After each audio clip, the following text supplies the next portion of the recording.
To charged spherical conductors of radius r1 and r2 respectively are connected by wire, wire से connect किया गया है। Then ratio of surface charge density of the sphere, मतलब कि sigma 1 upon sigma 2 का ratio हमसे पूछा गया है। चलो क्वेश्चन सॉल्व करते हैं। देखो जरा, एक स्फीयर का रेडियस r1 ले लिए, दूसरा स्फीयर r2 रेडियस का है, ठीक।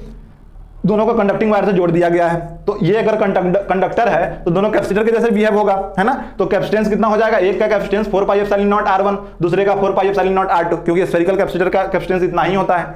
बोलो सही, हाँ।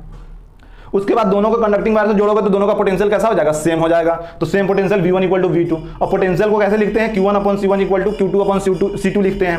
तो यहाँ से Q1 ही हो जाएगा C1 upon C2 into Q2 के बराबर हो जाएगा, नहीं हो जाएगा, बोलो सही। Q1 equal to C1 upon C2 into Q2 के बराबर हो जाएगा। तो यहाँ से Q1 हो जाएगा 4 pi epsilon not r1 upon 4 pi epsilon not r2 into Q2। जब 4 पाई एप्सिलॉन नॉट कैंसिल हो जाएगा तो हो जाएगा Q1 equal to r1 upon r2 into Q2। यहाँ तक समझ में आया। तो Q1 अपॉन Q2 का रेशियो, Q1 अपॉन Q2 का रेशियो आ गया अपना R1 अपॉन R2। ये नोट करके रखना, अभी यूज करेंगे हम। अब जरा देखो, हमें सिग्मा 1 अपॉन सिग्मा 2 चाहिए। तो सिग्मा क्या होता है, सरफेस चार्ज डेंसिटी, मतलब सिग्मा होता है charge per unit surface area, है ना, सरफेस एरिया। तो 4 पाई r square, surface area sphere का यही होता है। पर यहाँ सिग्मा 1 निकालना है तो 1 लिखो, चार्ज Q1 R1 स्क्वायर, बोलो सही।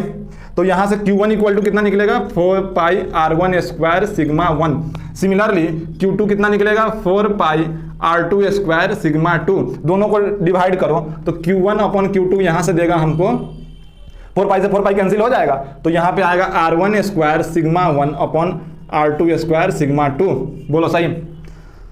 और Q1 अपॉन Q2 वहां से R1 अपॉन R2 लिखा था, तो इस Q1 Q2 को हटा के हम R1 अपॉन R2 लिख सकते हैं। तो इसको रिप्लेस करोगे तो आएगा R1 upon R2 equal to R1 square upon R2 square sigma 1 upon sigma 2, बोलो सही। यहां तक नोट किया।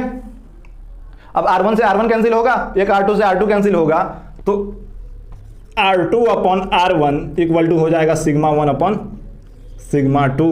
पूछो कैसे, इस R1 से एक R1 से ये R1 कैंसिल, R2 से R2 कैंसिल, इधर 1 बचेगा। और क्योंकि सिग्मा अपॉन सिग्मा 2 रेशियो चाहिए तो R2 ऊपर चला जाएगा, R1 नीचे चला जाएगा। तो so sigma upon sigma 2 R2 upon R1 answer आ जाएगा। समझ में आया ना ये स्टेप भाई। यहां से इसको कैंसिल कर देगा तो यहाँ पे R1 बचा रहेगा, ये R2 इसको कैंसिल कर देगा तो एक R2 यहाँ बचा रहेगा। पर हमको चाहिए Q1 अपॉन Q2, तो ये R2 को ऊपर भेज के R1 नीचे भेज देंगे, आ गया सीधा आंसर। कोई ऑप्शन है, सेकेंड ऑप्शन है R2 अपॉन R1, नोट करो।